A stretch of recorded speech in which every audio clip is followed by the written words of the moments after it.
Today, 3 of the worst games were banned from a new video arcade. And as Vicky Vargas tells us, some there are relieved, others aren't so sure. Parents are often the first to ask, could this lead to this?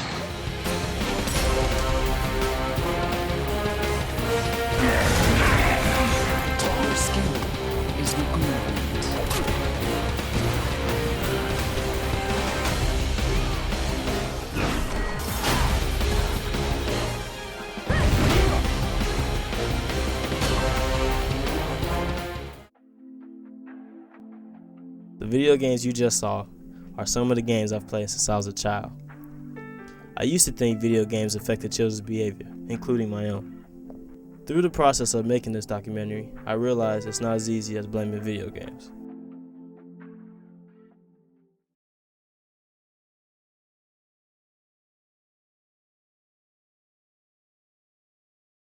I would say violence is the act of being like aggressive towards something or someone. Violence to me means like conflict between just two things or two people, like fist on or anything else that has harmful ways towards each other.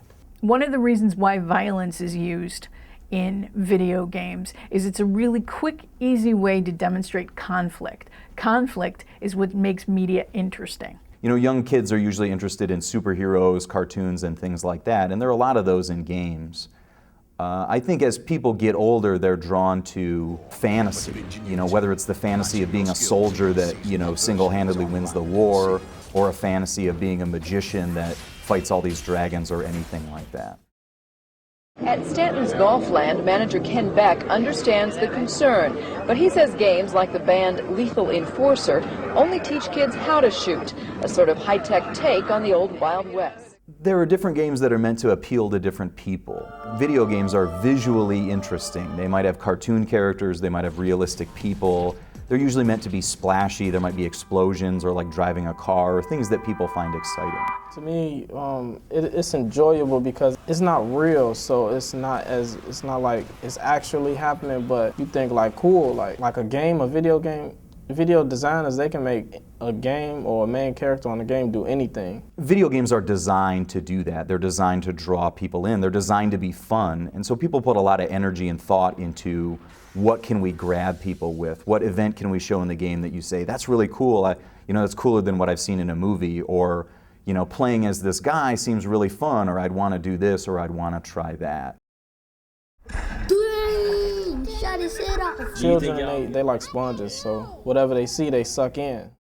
The part of the brain that will help you as a teenager process all this and do more long-term planning and more sequencing and thinking things through, what we sometimes call executive functioning, rank ordering things and coming up with problem-solving skills. That part of your brain doesn't fully develop until you're in your 20s. It has a big impact on them because they're still learning, and they're at the stage where they learning the most. I can't imagine that a third grader playing Call of Duty wouldn't be unaffected by it because it's such graphic kinds of violence. And I think as an adult you can appreciate what the violence is for, where it fits. I don't think you understand that as a kid. And so the brain's this wonderful organ that's always growing, always responding to the environment. We refer to that as plasticity. The brain's always reacting to what it's exposed to. I mean, you can't necessarily say everybody gonna turn bad from playing video games. And some people, it depends on, it's not just the video games, it depends on your household. I say a great deal because I have a little brother, and like ever since I let him start playing Call of Duty or games like that, he always want to go around making guns like coat hangers and stuff. So I had to make him start playing Call of Duty by breaking my own Call of Duty.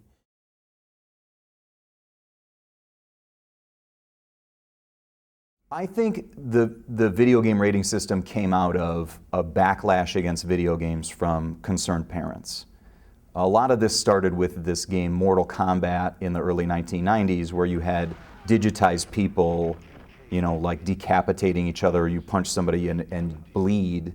And that wasn't something that had been done in the technology. The technology wasn't good enough to do that. The ratings from the ratings board is an educational tool. Parents need to know what their kids are playing. At least the parents who are paying attention need to know what their kids are playing. And so I think that there were enough people that wrote to their congressman or wrote to whatever politician or wrote to video game companies and complained and said, what you're doing is illegal, what you're doing is hurting our children, that it caused the video game industry to add these ratings. I just think kids will imitate it, but it depends on like parental control. Like if your parent can control the child good enough not to make them want to do this in like real life. So I don't know how effective it is in terms of keeping a child away from games like that, but at least, you know, we have a body of knowledge that parents can trust, established by a group that understands that parents are looking for information and they're trying to provide that. And I think it's good that they have ratings because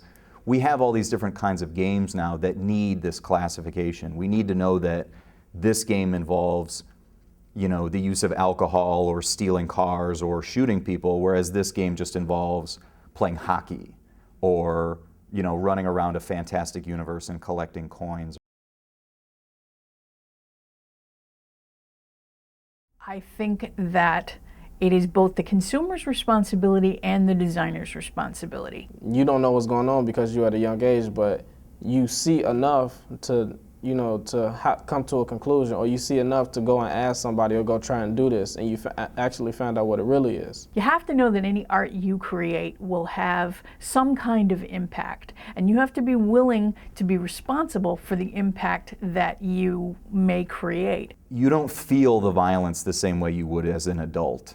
You know, if you see somebody getting shot on TV, you should have a reaction to that because you have this empathy that you get as an adult. You see them as a person and you understand the person being injured or why that happens.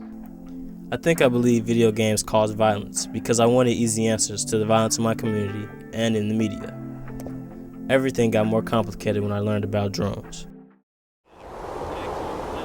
Unmanned aerial vehicles, or UAVs, also called drones, are a controversial component of the Obama administration's efforts to fight terrorism. A drone is basically used by Army people to sit behind a control panel and be able to manage all of the aircraft from behind the screen.